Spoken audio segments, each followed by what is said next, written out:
સરસ કડક જામફળ લીધું છે તો આપણે એની ચટણી બનાવવાની છે. તો ચટણી બનાવવા માટે આપણે આને કટિંગ કરી લઈશું. તો આપણે આને આગળનો ડીટીયાનો ભાગ આપણે કાઢી લેવાનો છે. આપણે સરસ કાપી લેવાનો. આપણે ધોઈ લૂસીને કમ્પ્લીટ લીધું છે. આગળ પાછળનો ભાગ કાઢી લીધો છે.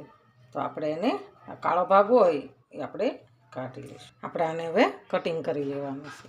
કટિંગ કરી લઈશું. નાના નાના પીસ કરી લેવાના છે ને કટિંગ કરી લીધા છે. નાના નાના પીસ કરી નાખ્યા છે. તો આપણે એને મિક્સર જારમાં કાઢવાના છે. આપણે પીસને મિક્સર જારમાં નાખવાના છે. સ્વાદ પ્રમાણે મીઠું નાખીશું. અડધી ચમચી આપણે ખાંડ નાખીશું. અડધી ચમચી આપણે ધાણા જીરાનો પાવડર નાખીશું. આપણે થોડોક હંચળ પાવડર નાખીશું. અને આપણે લીલા ધાણાને કટિંગ કરી લીધા છે ધોઈને. તો આપણે લીલા ધાણા એડ કરીશું. આપણે અડધું લીંબુ લીધું છે તો અડધા લીંબુનો રસ નાખીશું.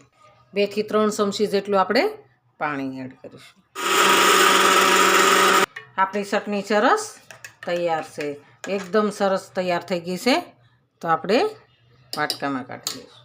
આપણી ચટણી સરસ તૈયાર છે. તો આપણે આ વાટકામાં બહાર કાઢી લઈશું. આ ચટણી બનાવવામાં તમે જરૂર ટ્રાય કરજો કે જામફળની ચટણી એકદમ મસ્ત બને છે. ચટણી સરસ તૈયાર થઈ ગઈ છે.